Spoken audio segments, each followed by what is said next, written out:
Well, welcome to the Encounter Faith Podcast, everybody. My name is Ross, and I have the privilege of having these conversations. And today, I'm sitting down with someone who I don't usually get to start interviews this way, Scot McKnight. But Scott, I've read your book, and I can't believe I get to talk to you right after reading it. Well, that's the way it works. It is the way it works. It's a crazy part of my job. I get to read something to go, wow, this person has a lot of interesting things to say, and then immediately start asking them questions about it. So for those of you who are going to be walking with us at Good Shepherd, this summer we are diving into the book of Revelation and specifically using Scott's book, Revelation for the Rest of Us, as a frame of reference for the teaching series. And there's so many different things that we could talk about because, dear listener, spoiler alert, we're not going to tackle and solve Revelation in the next 25 minutes. However, what I want to ask to kind of start is I'm excited that we're doing this because this is a book of the Bible that is probably, if not the most misunderstood, certainly one of the most misunderstood. How do you come to dive into Revelation? Because you could have written about something easier. Like, why was this the thing at this time for you? Oh. It's a good question, Ross. And I think the answer is because students wanted me to talk about it. I can remember a student said, would you teach a class on this? And I thought, I really would like to. That's cool. But I'm doing something else right now. And I can't come up with a whole new series of lectures on Revelation. And then something happened in my schedule, and it allowed me to take the break that I needed to spend the summer getting some lectures ready and reading and studying really hard. And I spent, 6 to 8 months just preparing. And then I got to have, I got to work on the book. And once the book process starts, all kinds of little things start coming up. Sure. But you said it right. One of the most misunderstood books. However, the problem for someone like me, and our book is called Revelation for the Rest of Us, and that's a spoof on some Jerry Seinfeld show. All right, Festivus for the rest of us. But the problem is that it's not that it's misunderstood; it's that so many people think they understand it. Okay. This is a problem, is that a lot of people seem to know, or I would say they think they know what the book of Revelation is really about. And it's about Russia, and it's about Israel, right, and it's about Gog and Magog, and it's about this, and it's about that. And therefore, this event that just happened with Putin is signaling this. So they are very confident of their interpretation because they have I call it a speculative model for understanding the book of Revelation. And there have been a lot of people who've read the book of Revelation that way for about 150 years. Yeah. Prior to that, people did not read the book of Revelation like this. Now, this was the first thing I wanted to ask you about is how did we get here? So before 150 years ago, how are folks approaching this text and understanding this book? Okay. Let's just say this. There were different models for reading it, but by and large, sure, the church saw the book of Revelation as a massive critique of Rome in the first century that had analogies to various world empires at the time. So if you were a German, you may have seen powers in Russia or in the East that you could see them in the book of Revelation. But by and large, it was the rise of dispensationalism through the Plymouth Brethren, John Nelson Darby, who was from Ireland and then moved to England, that began to read it in a more speculative way. And it came into the United States through people like D.L. Moody and C.I. Scofield, who was the editor of the Scofield Bible. And it just was laid out for people, and people read it this way. Now, Ross, I'm not kidding. I run into mainline pastors. I run into ordinary Roman Catholics. I run into people all over the United States. It's not just white evangelicals.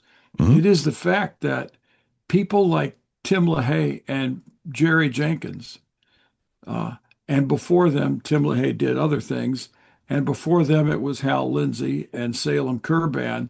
And Hmm. these people created a very credible narrative of how to read the Bible in such a way that the United States was brought in to the world stage along with Israel and Russia.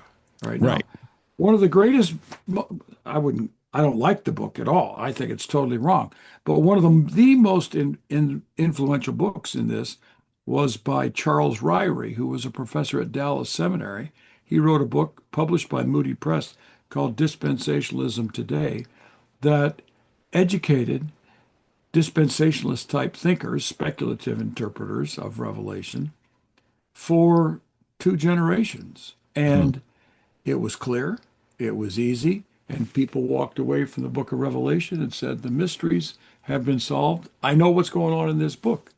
And that's the problem. It's not misunderstanding. I think it is a misunderstanding, but it is the fact that people are pretty sure they know what this book is about. Yeah.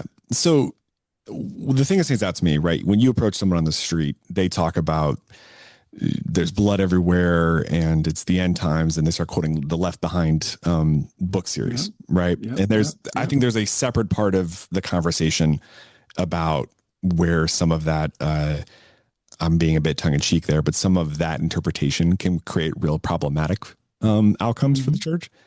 mhm. But we as a church, or we as people might be the right way to say this, we approach scripture this way a lot. We look to find easy solutions or understand what the Bible's saying to me or what have you. Is it that the book of Revelation, a speculative approach to the book of Revelation, is the most dangerous because of the consequences and the geopolitical consequences? Or is it just that because there's great beasts, it feels like a comic book? Like, why? What I'm trying to interrogate here is how much of this is a American church biblical literacy issue versus unique to the book of Revelation generally. Yeah, I'm not sure I would know how to answer that question. It Fair. is a very American interpretation. Great. It is, we are centralized in the biblical story of what's going to happen in the future, in a sense that we are spectators of what's going to happen between Russia or some powers in the East, Hmm. could be now Muslim powers, Right. and Israel. So Hmm. every time Israel has some kind of military catastrophe, which they recently had, um, people just get all worked up that this is the prediction. But notice what I said is that we are spectators in this Yeah. story. The book of Revelation is not about the United States, but American evangelical Christians know that they're on the right team, that they know, therefore, that this is not coming to impact them. Hmm. And because of that, American evangelical Christians who have ingested and imbibed and become intoxicated at times by this interpretation of the book of Revelation have completely failed to understand now this is seminary language, the theopolitical discipleship themes that are taught in this book. And by this I mean understanding what God is doing in the world and understanding it so that it becomes critique of the powers of the world, no matter what nation it is. My Yeah. publisher, my publisher gave me a key ring with a little leather band on it that says Babylon is timeless. And that's one of the themes of the book. And Yeah. this is what we need to understand today. Instead of thinking that Babylon is Rome or Hmm. Babylon is Russia, we need to understand that this book provides us with God's perspective, Hmm. Jesus, the Lamb's perspective on powers in the world that are corrupted. Yeah. And when we're done, we should be able to say that our city, we'll probably be able to say our city, our state, the region of the United States, our country, falls short because of what we've learned in Revelation. Rather than saying this is all a problem in Rome or Italy, which is not easy to worry about today. Mm-hmm. This is a problem in Putin's Russia, or this is a problem in Israel. It's not our problem. We have failed to see the power of the book of Revelation in giving us categories to analyze politics in the world from a biblical angle.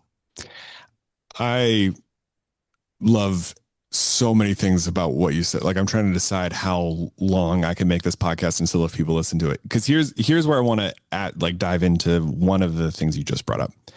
I think folks, you talked about writing this book from a place of your students wanted to hear more from you about it. And there's a humility, even in your expertise, of going, yeah, this is something that can be essentially of service. Sure, let's lean into this and see what happens. Like you mentioned, you start going through the process and more things get uncovered. My hope, like in going through the book, my hope for folks here at Good Shepherd, but obviously for anyone reading the book of Revelation, is that you start with that level of humility. Like, even if you are convinced that you are one of the few people who know that it's correct and know what it's supposed to be, if the speculative viewpoint has become so ingrained in you that you think you're right, I have found in reading it and finding the critiques of myself as I go through it, that humble posture is helpful for not only your book, but also the book of Revelation generally. We as a church, we're spending the whole summer on this. What I'm curious about from your perspective as someone who has laid this framework,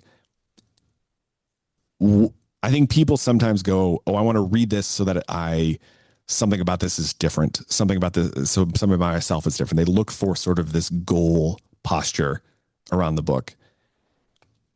What would you encourage folks who are diving in to expect of themselves as they go through the series? Because if our pastors are approaching it with humility as they teach it, what do you hope the community is able to, how the community is able to respond? You talked about it as individuals, but what would a church look like that faithfully approaches this text? Well, let me say this, that Ross, in teaching the book of Revelation, when I taught this book, mm-hmm. I had like 55 students or something like that. It was a lot of fun. Good. But what happened is there were at least a dozen students told me they didn't want to take the class because they didn't like the book of Revelation because of how they had been taught before, let's say some Left Behind series, or right. There's some famous movie, I can never remember it, but I watched it when I was in high school or college. Everybody showed it at the time. Is that it's going to be a learning process. It's a paradigm shift, and there's going to be moments where you go, I was so wrong, or what McKnight and what our pastors are saying are so wrong. One of us is not getting this right. Sure. So I think we're going to have a humility to say we got to listen to this interpretation. I mean, one of the most significant things for reading this book is that it was written in the first century to churches in Western Asia Minor, Turkey, for them at that time. And it clearly, in Revelation 17, it's very clear that this is about Rome. This is the city of seven hills. Okay. So we need to start with that interpretation and see where it takes us. When we do that, we quit asking, is this about Russia and is this about Israel?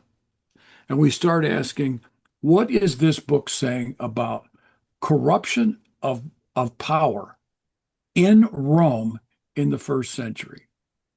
And the minute we allow that interpretation to penetrate our minds and our hearts and our behaviors, we're hooked, because suddenly the book becomes an adventure in theopolitical thinking.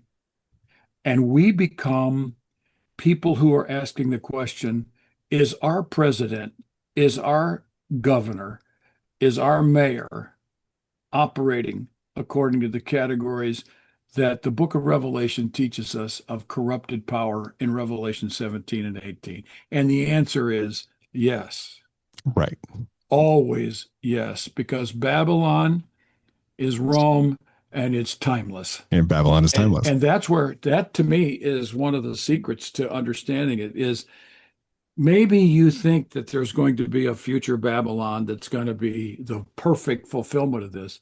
But in the meantime, every Mm. major world power, every major powerful political leader, whether it was in 12th century England or 16th century Scotland or modern day Ireland or modern day California or Illinois or the United States, Canada, Mm. every one of these powers are subjected to the criticism of the biblical critique of Rome Yeah. and Babylon. So we learn a lot. Yeah. What I so appreciated about the framing that you lay out is I think folks can fall into the trap of Revelation as these symbols, right? If you have been taught that Yeah. Revelation is a code book and you Yes. yourself haven't tried to read the code book, it allows you to put some distance between the book of Revelation. My point being that even if you haven't dove into this, you're still falling victim to the kind of thinking that you're describing of like, oh, I'm going to solve Revelation because it's Yeah. this, it's a something that allows you to keep it as a distance because you're, well, that's a book Yeah. I'm supposed to solve and I haven't solved it yet. Yeah. That's right. But when Good. you look at it through, which I want to ask you about next year about theopolitics, not only does it immediately bring it home to folks, one framing that you liked in the book was you talk about it's like it's a real church is facing real pressure. This is not something that is a symbolism book for these churches. What I'm curious about though is the book does more than just offer a framework on how to think about theopolitics. It also Yeah. offers ways forward for folks. And I think Yeah. one of the things as a comms professional, one of the things that I'm always mindful of is how broken the communication systems are for folks to engage in any sort of political conversation or theology conversation. And the book of Revelation stands at both of those crossroads. If someone goes through this, has that sense of conviction, has that sense of, oh man, my mayor, my president, my senator, whatever sort of political person you want to put there, isn't living up to that standard, I'm curious what they are meant to do next because I Yeah. don't. A lot of your writing, whether it's in the book or your Substack or anything like that, it creates a sense of hope for me. Like I feel very optimistic reading it, despite the subject matter.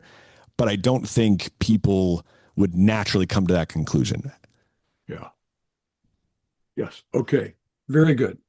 All right. There's a couple things that happen in the book of Revelation that are very important for, let's say, you and me as Mhm. Christians living in this world as we appropriate us a different approach to Revelation. The first one, and I use three W's for this, is the book of Revelation is often seen by really good interpreters as a book about worship. Mm. All right. There are a lot of worship scenes in this book, songs that are sung that are worshiping God. This is profound. So it teaches Christians to be dissident disciples in empire Mm-hmm. or in political power, in the situation of power. It teaches them to resist when they see corruption. But the strongest form of resistance and dissidence in Revelation is to worship God. Now, here's something to really think about. There are seven churches that get this book, and I don't know if they saw all seven letters, or just the letter that was to them. Let's say you're in Ephesus and you get Sure. you get that letter. All right. Um, they learn in this book. I mean, okay, there's probably no more than 100 to 200 Christians in each of these communities. Oh, And the okay. Roman Empire has got millions of people. So they're really a minority. Hmm. And yet they are worshiping a God who is going to bring justice in this world against the injustices of Rome. That's the God they worship. So worship becomes an act of resistance and dissidence. A second one that they're called to do is to witness. Um, they are called to be witnesses of Jesus Christ, the Lamb, a different form of power. And then a third one is they have to learn the way of the Lamb. And this is probably the central structure of the Christian life in the book of Revelation, is that the Lamb is the role model, not the, let's say, the lion of Rome, not the eagle of Rome, Well not done. those Yeah. who are in power. So just recently, we've seen a form of American evangelicalism, which is a distortion that most people would call Christian nationalism. They want power. This is the opposite of the way of the Lamb. The Lamb wants to operate with service and love and peace and self-surrender to the way Mm. of God with other people. And it does. These are the three W's of Revelation: is the way of the Lamb, uh, witness, and worship. These are the ways we live the Christian life according to Revelation. But here's the interesting thing: if you read Revelation chapters 2 through 3, everybody loves these 7 letters to the churches. I don't know why people like these, because they're not exactly all that encouraging. Not very many churches come off looking good, Hmm. but the sins that are called out by John in those churches are the sins that show up in Babylon in chapter 17 and 18. Hmm. So I call it Babylon creep. Babylon is creeping into the church. And John wants Christians to be dissidents, not only of Rome, but of the impact of Rome in the church today. And that is powerful. Yeah. Because I would imagine, and the Babylon Creep, like, not only does that sound like that should be a song of some genre that I can't quite articulate, but what I so like about that framing is that forces me as a reader to recognize the way in which I've let Babylon creep into my own life and Mm-hmm. into my leadership here as a church and into my being, my wife and I and how we parent and into how I operate as a citizen in the community. Like Mm-hmm. I like the type of writing that forces that mirror on myself, because that feels like, what is it? Ray Ortlund talks about the default posture of Christianity should be humility, right? Like it starts from a place of humility over shame. But what I also so appreciate about that, and this is the thing I want to ask you about, is it puts a lot of onus on me as an individual to do that kind of work. Because I think what happens is if I spend all week and I'm being inundated with political news, especially in a week like the week that you and I are talking, right? And my whole feed is just politics, politics, politics, politics. Folks wind up either being formed as a disciple of the American political system, or in the other kind of extreme of that, you bury your head in the sand, you don't look at any of it, and you be disengaged from it. I don't Mm-hmm. feel like a dissident disciple is able to disengage from it, because you're inherently calling out, like, your job is to actually call out the corrupt powers of it. But how do we help folks navigate the burden that can come from that? Where if they're a part of a church community and they're wanting to call out some Babylon creep, but they're not sure what the reception of that's going to feel like, Mm-hmm. how do they reconcile that tension? Well, okay, it's got to start with the individual on this one. And whether it's going to get to the group, the church is another thing altogether. Mm-hmm. But I think the first step is to learn to disengage from partisan politics so that we can see through the political operatives that are running our country or our state or our village, whatever it is. Mm-hmm. So in other words, we're not so committed to the Republican Party or the Democratic Party so much that we cannot admit fault. When that happens, we have fallen for Babylon. whether it's the winning Babylon or the losing Babylon. But Yeah. but Okay. we have to be able to be key. We have to be able to have the book of Revelation teaches us to have a prophetic voice Hmm. in the world. To have a prophetic voice, you have to be able to maintain distance from the political powers. You cannot be in bed with them. You cannot be behind closed doors with them, operating behind the scenes to get what you want. You Sure. have to be willing to stay. Now, look, I'm not a part of this. I have to maintain distance in order to be a faithful Christian witness because I know for a fact that there is no party, there is no partisan politics, there is no political power that is altogether good. Mm. And if I am aligned with one of them, I will lose my capacity to speak truth to power. Thanks for listening. We'll be right back. The Encounter Faith podcast is made possible by VBS at Good Shepherd. What do I mean by that? What I mean is that the generosity of this community that makes it possible for us to engage in a weekly discipleship-oriented conversation also makes it possible for us to have the best week ever of summer Vacation Bible School week here at Good Shepherd. This year, 2026, the week runs from Monday, July 13th through Friday, July 18th, and it is something you don't want to miss. Dear listener, I am here because of VBS. My oldest, several years ago when we were in a season of looking for a church home, she had come to a VBS here, had a great week, and when we were trying to find a place to belong, she said, why don't we check out that VBS church? So I'm not saying that if you come to VBS this year, you're going to wind up hosting a podcast here a few years later. You might, but it would be weird if that happened twice. But I know for a fact that you and the kid in your life are going to have an amazing experience. I can't recommend VBS here at Good Shepherd enough. The team that puts this on, the GS Kids team here, does an incredible job helping every kid feel like they belong. If you go to our website, gshepchurch.org/VBS, you're going to get all the information you need between what session is going to make sense for my kid, morning or afternoon, and also ways for you to serve.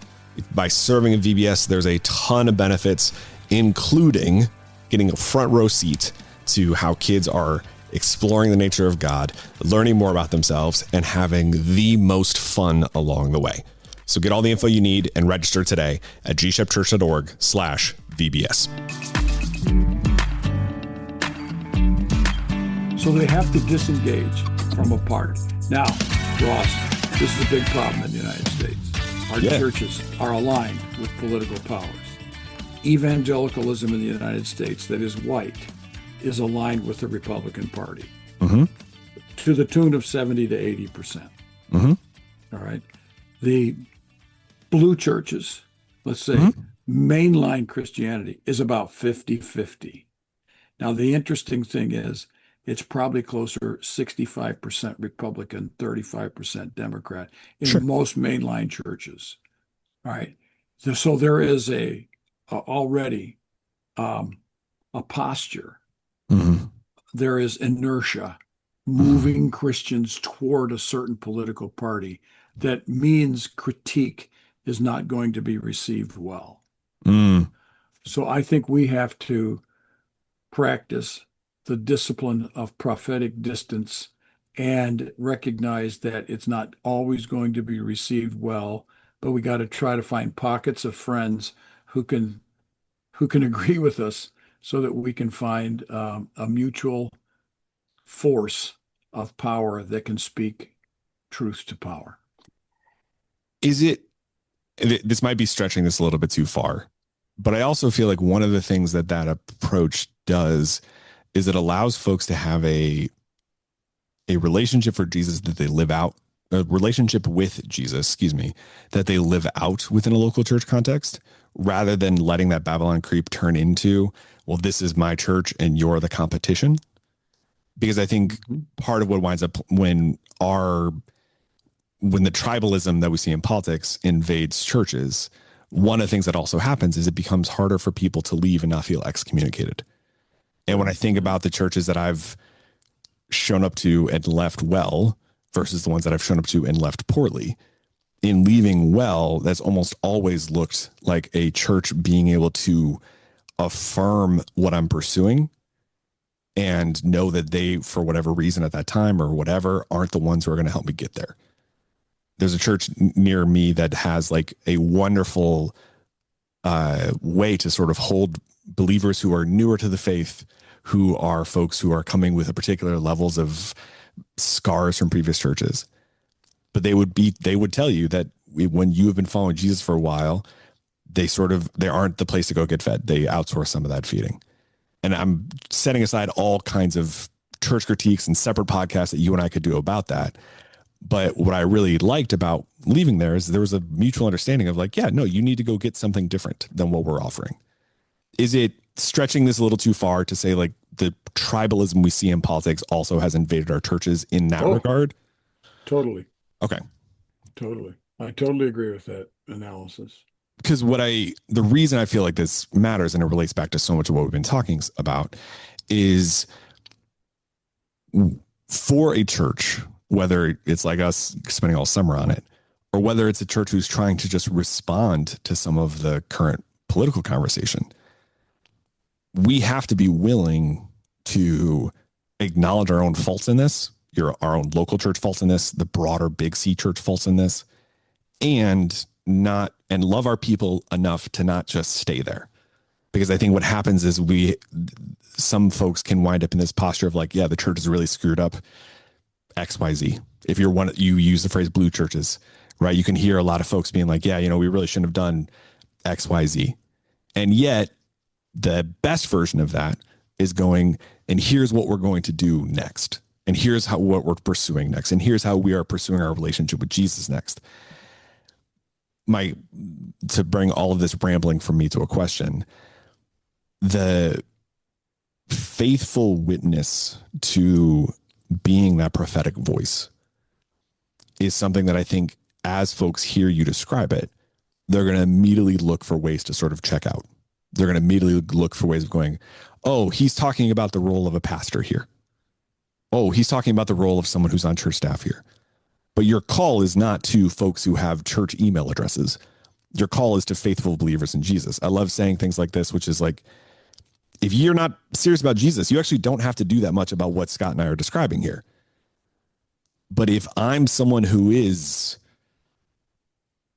a busy young parent or someone who feels like, oh, this is too much for me, what is the encouragement that actually you're the exact right kind of person to be that dissonant disciple to your group of friends or whatever your sphere of influence looks like? Does that make sense? Well, yeah. I mean, you could say the angels of the seven churches are pastors. A lot of people have said that. Okay. Angelos is the Greek word for messenger. Okay. But by and large, I don't agree with that. So I think the book is written for ordinary people to recognize the presence of Babylon in the church and to know how to think about it and therefore know how to live and what faithfulness, what a faithful witness, what worship, what the way of the Lamb actually looks like for ordinary people. I mean, it's everybody's doing the worshiping. Everybody's expected to be a witness and everybody's expected to follow the way of the Lamb. So therefore, I don't think that this book is tailored for clerical offices. People, I like what you said, people who have an email at the church. It's tailored for the church at large. All these seven churches need to hear this message, and only a couple of them are doing well. So that's where I want to shift to next is about like how these churches respond, because for context, Scott and I have this conversation in the middle of May. Folks might be hearing this towards the end of the summer or, years from now. That's how the internet works. But what I'm curious about is we talked about the level of sort of, it has to start with the individual before it gets brought to the group. But the other thing, the thing that I see in the writing, the things I see as I'm trying to work through Revelation myself, is the churches who do respond well, to use what you just said, there is a cohesive dependence on the church, on Jesus, a cohesive dependence on the Lamb that I feel like when churches aren't responding, it's more dependent on like more church structures or things like that. But I guess to ask a question rather than just offer my own interpretation, it was my fault there. What is the difference between the church that responds well and the churches that don't? Because at the risk of oversimplification, I feel like what we see in the book of Revelation, we can also take as a level of how we are meant to respond today. Well, I obviously, I think this is one of the key things, is that this is about discipleship. Yeah. The book of Revelation is about discipleship. And all of a sudden I got a thumbs up on my screen. I don't know what very amusing. I did. I didn't even move. Is that you? I think I've seen Zoom do that a couple of times, but that was very amusing because you're about to make a very serious point. What did I say? What did I say? Okay. Yeah. So to me, a faithful disciple today will recognize the traits, the marks of Babylon. Like it's anti-God, ultimately. It's concerned with opulence and wealth. It's murderous. It puts to death those people who oppose. It's into branding and image. It wants self-glorification. It's militaristic. It is economically exploitative. And it is arrogant. You know, and one of the big things is, I will never die. I mean, I'm the queen of all times. These are the traits, and these are then the anti-marks of the Lamb.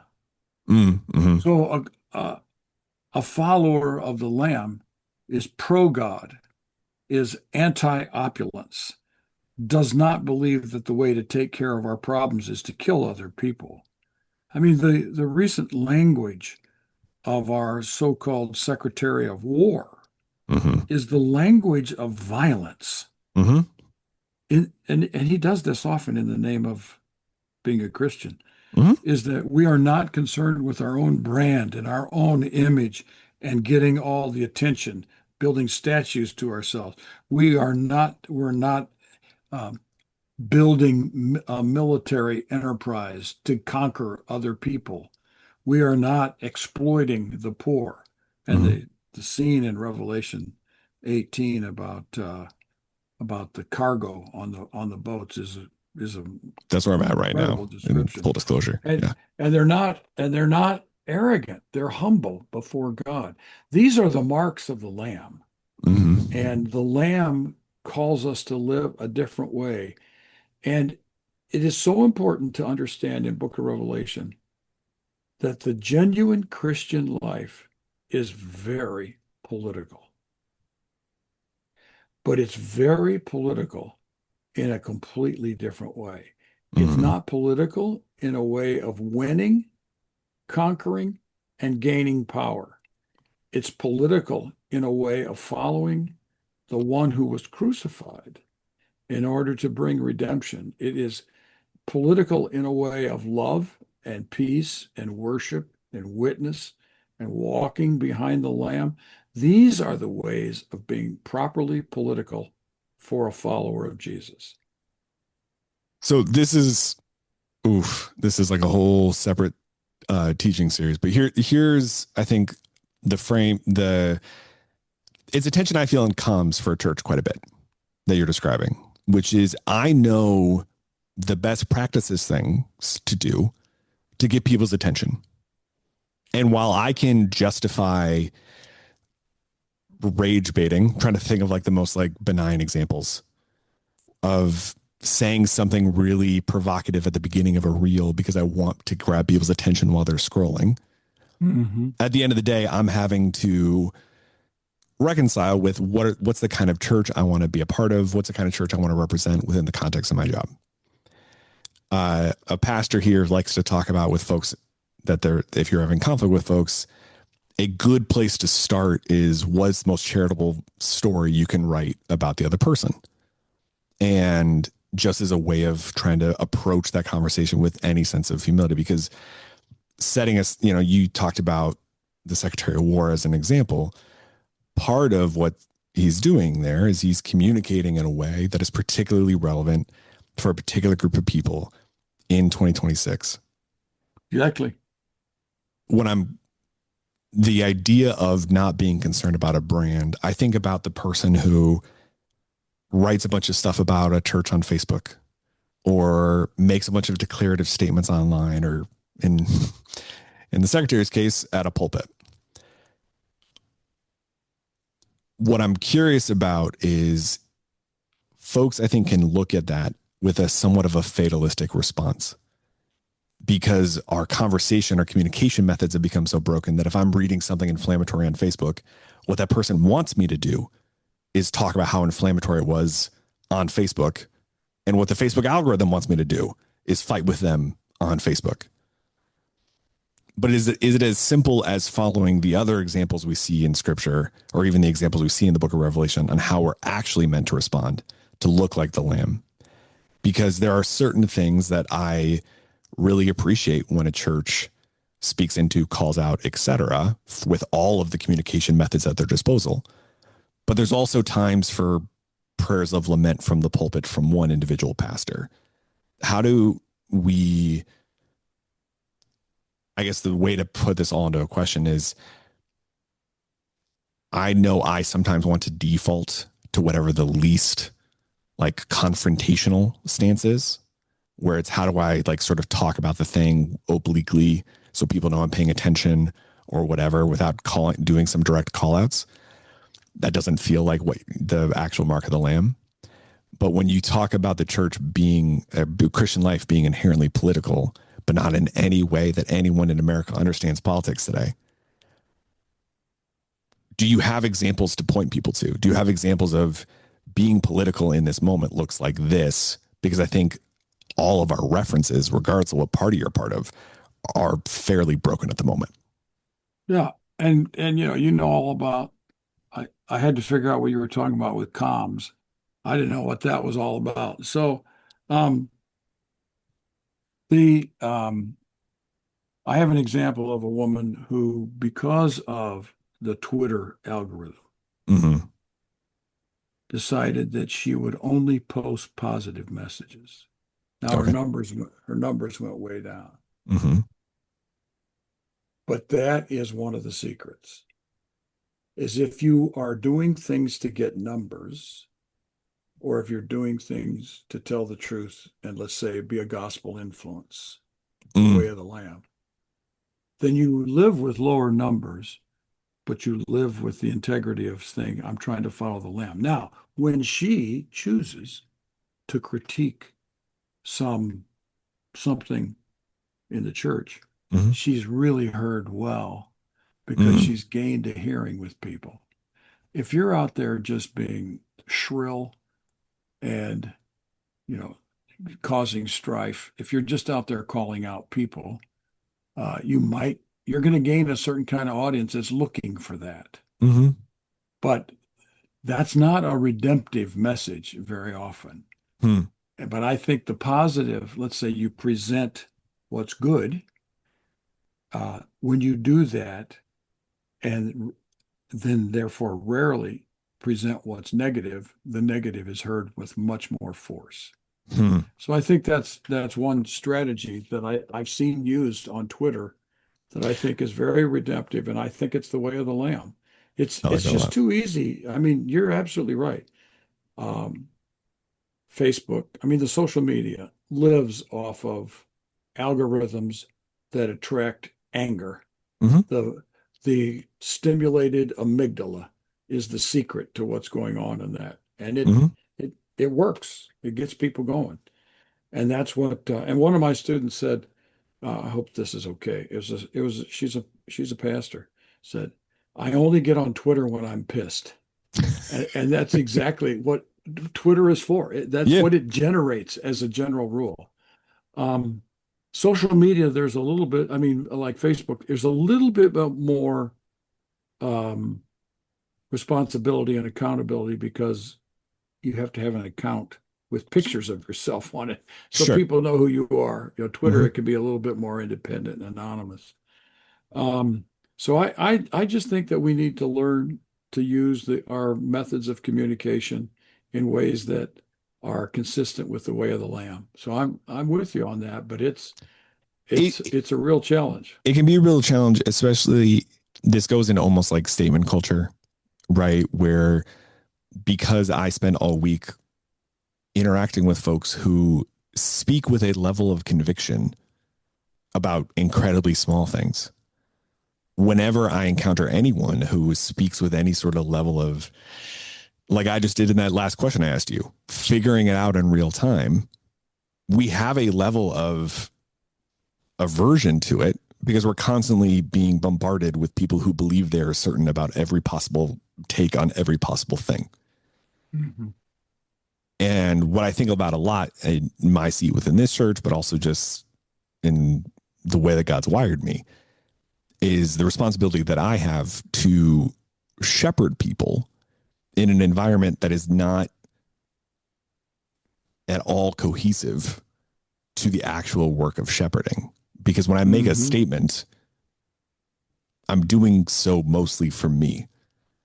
And usually that instinct is better served doing the work of following Jesus, doing the work of being subversive, doing the work of being a dissident disciple, rather than writing something and feeling like I checked the box, particularly when I'm not nearly as good of a writer as you are, but that's a different issue. And when you win, you made it is about winning. A great put down. Yeah. I want to be able to say like, well, I said the thing. And what I hear you talking about is, sure, you can sometimes say the thing, but why do you feel like that's what you actually need to do? What? I think, I think if you operate, let's say, with a posture of truth telling, gospel telling, compassion, love, peace, etc., you'll know the moments when you need to strike out something. But if you are living in the world of reactionary social media, your voice is just as loud as everybody else's, and no one's going to listen because everybody can hear the noise. Yeah, because that's it. It brings me to that question about essentially what does repentance look like, right? Where if I've let Babylon creep into my own life or my church life, and I've done that work of reconciling it or recognizing it, pursuing reconciliation, whether it's with individuals or my community or whatever, I would imagine that some folks who listen to this would feel a sense of like, you're just adding to the noise. You're just adding on top of it. But when I read your book or think about some of your other writing, I go, there's a way to do this that's actually about making more of Jesus, to use a Christian expression, making more of Jesus and less of ourselves. And there's a way to do this that is very much just about, hey, I want to make sure you understand that I was trying to offend you or I was trying to win or whatever. Because to bring back to Revelation. Oh, go ahead. The subject changes. When the subject is Jesus, it's a lot different than when the subject is, I'm trying to knock you down or put you down. Yeah. So I guess what that brings me to is you use the phrase dissident disciple, and you've talked about how Revelation is ultimately about discipleship.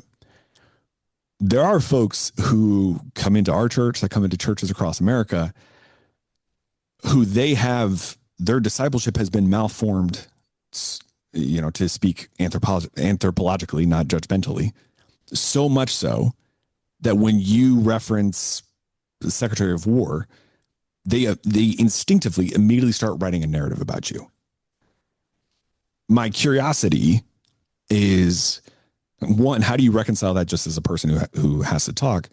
But two, what is the instructive for churches in shepherding folks? Because I think it's easy for people to fall into the temptation of, well, they didn't give me the benefit of the doubt, or they didn't let me explain, or they didn't like that I said a thing or didn't say a thing.